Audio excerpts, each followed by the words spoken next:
Mais ça va faire l'objet d'une autre vidéo que je vais bien préparer parce que je veux m'adresser à ce genre de personnes méchantes. Parce que pour moi, c'est de la méchanceté. Vous n'allez pas avoir une personne, vous vous dites, ouais, pourquoi tu fais pas d'enfant? Ou vous mettre à vous moquer et tout. Ouais, mais eux, ils n'arrivent pas à faire d'enfants. Mais c'est sûr que c'est la femme qui a tel problème. Non, mais c'est sûr que c'est l'homme qui est impuissant. Non, mais c'est sûr que c'est tel. C'est sûr que c'est machin. Non, mais occupez-vous de vos oignons. Ce qui se passe dans leurs caleçons et dans leurs ovaires et dans leurs spermatozoïdes, c'est pas votre problème. Est-ce que tu vas faire un enfant? Pourquoi tu fais pas un enfant? Qu'est-ce que t'attends? Et tout, qui commence à pointer les gens du doigt en disant, ouais, tel et tel n'arrive pas à faire d'enfant. C'est de la cruauté. Si vous faites partie des gens qui ont fait ça ou qui font ça, vous êtes des personnes cruelles. Vous êtes cruel. Donc, si vous faites partie de cette catégorie de personnes, sachez que vous vous appelez cruello et cruella. Voilà. Que vous soyez un homme qui fait ça, vous êtes cruello. Et que vous êtes une femme qui fait ça, vous êtes une cruella. Ça ne se fait pas. Ça ne se fait pas. Vous n'allez pas demander aux gens, qu'est-ce que tu attends pour faire un enfant? Pourquoi tu fais pas d'enfant? Vous ne pointez pas les gens du doigt en leur disant, ah ouais, dans leur couple, vous ne savez pas ce qui se passe dans la vie des gens. Vous ne savez pas les raisons pour lesquelles les gens n'ont pas d'enfants. Ça peut être un choix. Ça peut être une difficulté, une situation qu'ils subissent. Et vous n'êtes pas Dieu, vous n'êtes pas la vie, vous n'êtes pas l'univers. Et même vous qui avez fait des enfants, vous ne savez pas ce qui vous attend demain. Donc vous ne pouvez pas vous permettre de traiter ainsi des gens qui n'ont pas d'enfants ou qui n'ont pas encore d'enfants. La vie réserve plein de surprises, hein. Il faut faire très attention. Moi, je le dis, faites attention à vos actes. Et même quand vous vous unissez à d'autres personnes pour vous moquer d'autres personnes, vous allez vous ramasser un karma. Vous allez vous ramasser un karma qui n'était peut-être pas le vôtre, mais vous allez trinquer. L'addition sera salée. Donc moi, je vous dis, arrêtez cette cruauté si vous faites partie des personnes qui ont l'habitude de faire ce genre de choses. Hello, salut à toi. Comment tu vas aujourd'hui? Alors, j'espère que tu vas bien. Aujourd'hui, je suis là pour qu'on parle de la dernière partie, des vidéos que j'ai commencé sur les pertes, sur les fausses couches. Introduction un peu comme ça, désolée. Alors, ok, donc pour en parler, donc on a fait une première partie où j'évoquais les causes variées de fausses couches et tout ce qui peut se passer, tout. Même si on a parlé majoritairement de ce qui peut arriver dans le premier trimestre, hein. Après, je suis pas médecin pour rentrer avec toi dans les détails. C'est au cas par cas. Dans la deuxième partie, donc la deuxième vidéo que je t'ai faite il y a une semaine environ, je t'ai parlé de l'importance de faire son deuil. C'est vraiment important de faire son deuil. Je maintiens, je persiste et j'insiste que si vous avez vécu une fausse couche ou si vous êtes en train de la vivre, il est important de respecter la phase du deuil. Ça, c'est vraiment très, très, très important pour pouvoir après aller de l'avant. C'est des choses qui peuvent vous suivre sur des années, qui peuvent vous marquer. Et puis, c'est des traumatismes. Vous savez, on a une mémoire, et je sais pas si ça se dit mémoire émotionnelle, mais on a une mémoire émotionnelle. Et dites-vous bien que cette mémoire émotionnelle, elle fonctionne. Et chaque chose qu'on vit en bien ou en mal laisse des sortes d'empreintes, vous voyez. Ça laisse une empreinte, de même que la naissance d'un enfant laisse une empreinte en nous. La perte d'un enfant aussi laisse une empreinte en nous. Il y aura quelque chose en vous, dans votre corps, dans votre esprit, dans vos émotions qui montrera voilà, que dans votre parcours, quelque part, un jour, vous avez perdu un bébé. Même scientifiquement parlant, si un jour on vous fait, je sais pas moi, on vous ouvre l'utérus par exemple et tout, on observe tout ça, on verra qu'ah oui, il y a eu, voilà, elle a porté un bébé. Vous voyez, c'est une histoire qu'il y a eu et il faut travailler dessus. C'est pour ça que je vous ai parlé de l'importance du deuil. Et aussi parce que vous connaissez mon histoire, j'ai vécu plusieurs fausses couches. Malheureusement pour moi, je ne le souhaite à personne. Si vous ne l'avez jamais vécu, je ne vous souhaite pas de vivre des fausses couches et de les enchaîner comme moi je les ai enchaînées. Et si vous êtes en train de vivre ça, franchement, je peux juste vous dire que je vous comprends. D'autant plus que j'ai vécu la même chose et que je sais l'importance de pouvoir vraiment faire son deuil pour aller de l'avant. Et même pour pouvoir mieux vivre votre futur projet, voilà.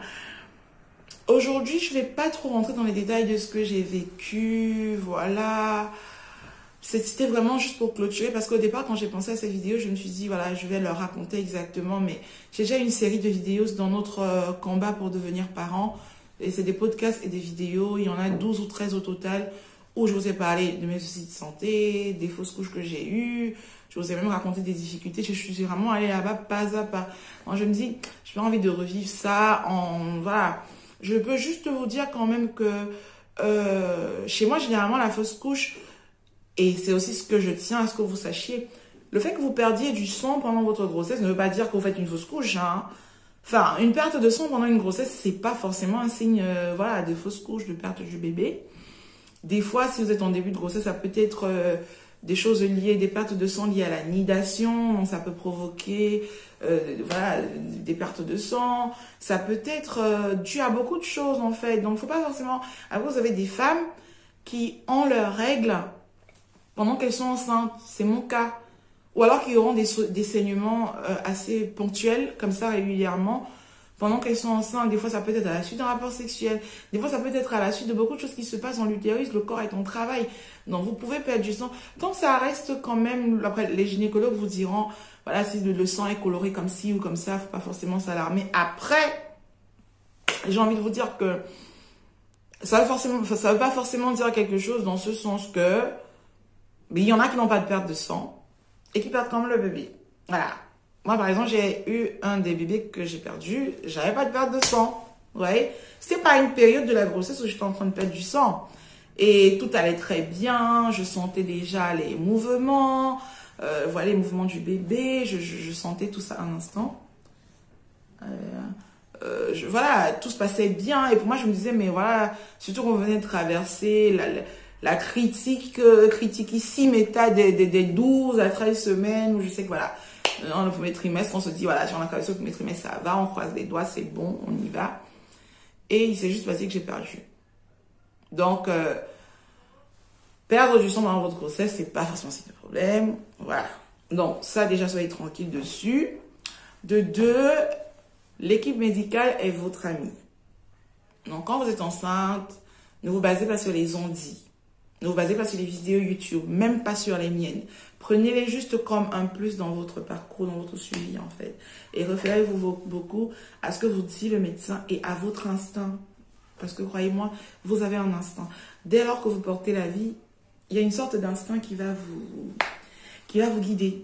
Il faut écouter cet instinct-là, c'est important. Et quoi d'autre? Moi, ça a été compliqué pour moi quand même. Surtout entourez-vous de vos proches. Moi, j'ai vécu toutes les grossesses que j'ai perdues, malheureusement. Pour moi, je n'étais pas auprès de mes proches, vous voyez, même de mes amis. Donc, ça a été compliqué pour moi. Donc, si vous avez des proches sur lesquels vous pouvez vraiment compter, si vous avez vraiment une famille, des amis sur qui vous savez que vous pouvez compter, entourez-vous de ces personnes-là. Ça va beaucoup vous aider à traverser cette étape. Allez vers les personnes qui vous comprennent, c'est important. Qui ne vous jugent pas, voilà, qui ne vous pointent pas du doigt, qui ne remettent pas en question votre douleur. Et voilà, donc ça c'est important. Et j'ai aussi un conseil quand même à donner aux gens. Ça va peut-être faire l'objet d'une autre vidéo. Vous savez, les gens qui passent le temps à demander aux autres mais quand est-ce que tu vas faire un enfant? Pourquoi tu fais pas un enfant? Qu'est-ce que t'attends? Et tout, qui commencent à pointer les gens du doigt en disant ouais, tel et tel n'arrive pas à faire d'enfant. C'est de la cruauté. Si vous faites partie des gens qui ont fait ça ou qui font ça, vous êtes des personnes cruelles. Vous êtes cruels. Donc, si vous faites partie de cette catégorie de personnes, sachez que vous vous appelez cruello et cruella. Voilà. Que vous soyez un homme qui fait ça, vous êtes cruello. Et que vous êtes une femme qui fait ça, vous êtes une cruella. Ça ne se fait pas. Ça ne se fait pas. Vous n'allez pas demander aux gens, qu'est-ce que tu attends pour faire un enfant? Pourquoi tu ne fais pas d'enfant? Vous ne pointez pas les gens du doigt en leur disant, ah ouais, dans leur couple, vous ne savez pas ce qui se passe dans la vie des gens. Vous ne savez pas les raisons pour lesquelles les gens n'ont pas d'enfants. Ça peut être un choix. Ça peut être une difficulté, une situation qu'ils subissent. Et vous n'êtes pas Dieu, vous n'êtes pas la vie, vous n'êtes pas l'univers. Et même vous qui avez fait des enfants, vous ne savez pas ce qui vous attend demain. Donc vous ne pouvez pas vous permettre de traiter ainsi des gens qui n'ont pas d'enfants ou qui n'ont pas encore d'enfants. La vie réserve plein de surprises. Hein. Il faut faire très attention. Moi, je le dis, faites attention à vos actes. Et même quand vous vous unissez à d'autres personnes pour vous moquer d'autres personnes, vous allez vous ramasser un karma.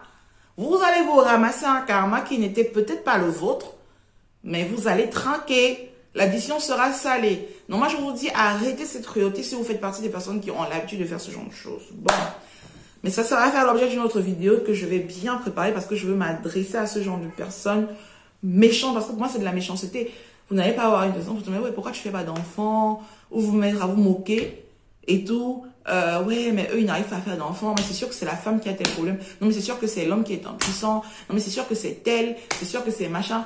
Non, mais occupez-vous de vos oignons. Ce qui se passe dans leurs caleçons et dans leurs ovaires et dans leurs spermatozoïdes, c'est pas votre problème. Hein? C'est pas votre problème. C'est pas votre problème. Franchement, moi, j'ai en horreur ce genre de choses. En plus, pour le coup, là, en ce moment, j'ai une collègue qui est en train de vivre un truc comme ça. Moi, je l'ai vécu. J'ai plein de personnes qui l'ont vécu autour de moi. C'est très moche, hein. C'est cruel. Parce que des fois, vous partez réveiller des blessures chez des gens. En plus, enfin, je veux dire, même si vous avez déjà des enfants, qu'est-ce que vous savez de ce qui arrivera demain? Même s'il n'arrivera rien demain, c'est quoi votre problème, en fait? Ne posez plus la question aux gens de savoir qu'est-ce que vous attendez pour avoir un enfant, pourquoi vous ne faites pas un enfant, non, non, ça ne vous concerne pas. Voilà. Notez, la vie des gens ne me concerne pas. Leur capacité de reproduction n'est pas mon problème. Ça doit être votre credo. Alors, excusez-moi pour ma voix. Quoi d'autre aujourd'hui? Non, je voulais juste en fait finir la série de vidéos sur les fausses couches de façon assez light. Voilà.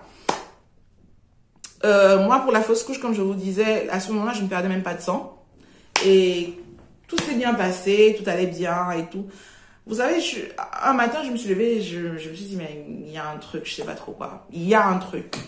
J'ai appelé le gynécologue, il m'a dit, ouais, mais ton rendez-vous. Parce que j'ai des grossesses à risque, donc je suis suivie pratiquement toutes les semaines, je suis à l'hôpital. Et elle me dit, mais c'est bizarre parce qu'on s'est vu, je pense que c'était vu la veille ou le jour, voilà, ou 2 jours avant. Et j'avais rendez-vous en fin de semaine. Genre, comme si on s'était vu un mardi, je devais la revoir un vendredi. Et je lui ai dit non, je sais pas pourquoi, mais je veux qu'on se voit. Donc elle m'a dit, écoute, passe à l'hôpital, on sait jamais. Et je suis passée, toute l'équipe médicale me connaissait, c'est des gens qui m'ont bien suivi pendant toutes mes grossesses. Et là, paf, on pose de la sonde. Il y avait plus de battement, quoi. Le bébé était là, il y avait plus de battement. Donc, les fausses couches, ça peut arriver, vraiment. Moi, j'ai eu des fausses couches précoces, donc qui arrivent dans le premier trimestre. Et généralement, c'était entre 8 et 12 semaines comme ça, et tout. Et malheureusement, j'ai aussi eu des fausses couches, notamment celle qui est allée beaucoup plus en avant. Et vous savez, des fois, c'est aussi, comme c'était mon cas, ça peut être aussi un problème, vous savez, avec le cordon ombilical, là. Parce que, par exemple, peut-être qu'ils se sont formés des calcifications dedans, l'énergie, l'oxygène n'arrive pas assez à l'enfant, les nutriments. Des fois, ça peut être à cause d'une hypertension gravidique parce que vous pouvez développer de l'hypertension pendant votre grossesse. Et vous pouvez même développer de l'hypertension en tout début de grossesse. C'est pourquoi faites attention, dès que vous savez que vous êtes enceinte, que vous ayez des problèmes de santé ou pas, allez vous faire consulter. Une grossesse, c'est délicat. Porter la vie, c'est délicat, même si vous n'avez pas de grossesse à risque, parce que tout peut se passer. Tout peut se passer, donc prenez les choses vraiment au sérieux. Et voilà, vous pouvez avoir le cordon ombilical qui ne fonctionne plus, vous pouvez avoir... Il peut y avoir beaucoup de choses, franchement, parce qu'au 2e ou au 3e trimestre de grossesse, les causes de fausses couches ne sont pas les mêmes que celles du 1er trimestre, vous voyez. Vous avez des trucs comme la gestose gravidique, là, qu'on appelle la prééclampsie, qui peut se transformer même en éclampsie. Là, vous pouvez faire un coma, faire des convulsions cérébrales et tout. Et je vous disais pour la prééclampsie, que moi j'ai vécu par 2 fois, que le seul remède de la prééclampsie, c'est de faire accoucher la maman. Hein. Donc, imaginez si vous commencez à faire de la prééclampsie dès le 1er trimestre. Votre bébé n'est pas viable, en fait. Et des fois, on va essayer de tirer le max possible, comme ça a été le cas de ma fille. On m'a donné un tas de médicaments, même des médicaments qui n'étaient pas indiqués.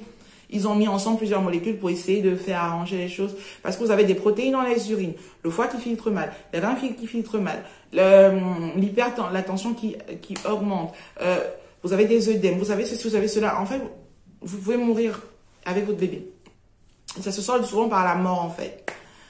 Et il faut juste vous faire accoucher. Malheureusement, si ça arrive à un terme où l'enfant n'est pas viable, souvent, on sera obligé de vous faire avorter pour vous sauver la vie. Bon, moi, pour le coup, on a fait comme on a pu pour gagner en temps. Puis j'ai été hospitalisée, j'ai passé des mois à l'hôpital et tout ça. Ma fille est née prématurément et tout ça. Donc, ça a été compliqué. Elle a une hémorragie cérébrale que je vous ai déjà raconté. Vraiment, je rends grâce au ciel. Elle va très bien aujourd'hui. Voilà, aujourd'hui, elle est même dans la même courbe que tous les enfants de son âge depuis quelques mois. Donc, et puis, vous voyez, quand vous avez vécu des fausses couches, vous n'envisagez pas les autres grossesses avec sérénité. Parce que vous ne savez pas si ça va s'arrêter du jour au lendemain, si vous pouvez vous projeter, est-ce que vous allez perdre cet autre bébé. C'est pourquoi je vous dis qu'il faut travailler vraiment, faire le deuil de la fausse couche. Au-delà de faire du deuil de la fausse couche, suivez la première vidéo, la partie 1, où je vous parle bien des causes et tout ça, de tout ce que vous devez mettre en place après avoir fait la fausse couche, pour comprendre avec les médecins ce qui a créé cette fausse couche. Parce que ça va vous permettre de préparer la prochaine grossesse et de ne pas retomber dans les mêmes problèmes, ou en tout cas de saisir le problème à temps pour ne pas refaire le truc. Voilà. Et puis voilà quoi, à toutes les mamans qui passent par des fausses couches, à tous les parents, hein, même les papas qui ont vécu cela, sachez que c'est pas une fatalité. Sachez que la plupart des personnes dans le monde, la plupart des femmes ont subi des fausses couches. C'est juste que ça arrive dans des phases très très précoces de la grossesse où la personne ne se rend même pas compte qu'elle est enceinte. Donc, je veux déjà vous rassurer à ce niveau. Sachez que vous n'êtes pas une personne incapable de porter la vie, que ça ne vient pas forcément de vous, que vous n'êtes pas une mauvaise future maman. Non. C'est pas de votre faute, ok? De deux, sachez que vous n'êtes pas seul, que vous avez votre médecin qui peut vous aider. Sachez que vous avez les autres mamans, vous avez des personnes comme ça qui font des vidéos avec leur histoire. Vous avez même des forums et tout. Vous avez peut-être des personnes dans votre famille qui peuvent, voilà, vous encadrer pendant cette période-là. Et accordez-vous du temps pour vous remettre. C'est vraiment ça. Donc, je voulais clôturer cette série de fausses couches, de vidéos de fausses couches de façon light, sans rentrer dans des choses qui vont, voilà. Et puis après, je vais venir m'adresser aux gens qui demandent aux autres, pourquoi tu n'as pas d'enfant? Est-ce que tu es stérile? C'est vrai que tu es stérile. Apparemment, tu es stérile, machin. Je reviens pour vous. Les cruello et les cruella. On va dire non, crudello et crudella. Ce sera votre nom. Moi, je vais trouver un nom. Il faut que je trouve un nom qui matche avec ce genre de personnes. Ça, par contre, je vais vous faire une vidéo dessus. Et puis, on va parler des césariennes. Voilà, il y a 3 personnes qui m'ont parlé de césariennes, qui m'ont dit, oui, tu as fait plusieurs césariennes. J'ai fait 3 césariennes. Donc, je vais venir avec une vidéo aussi sur les césariennes. Donc, je vais vous faire tout un topo sur la césarienne, ce que ça comporte, comment se préparer une césarienne, ce qu'on peut vivre pendant et après une césarienne et tout et tout.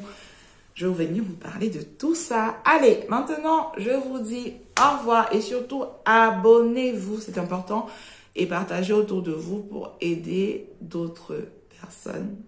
Ok? À bientôt!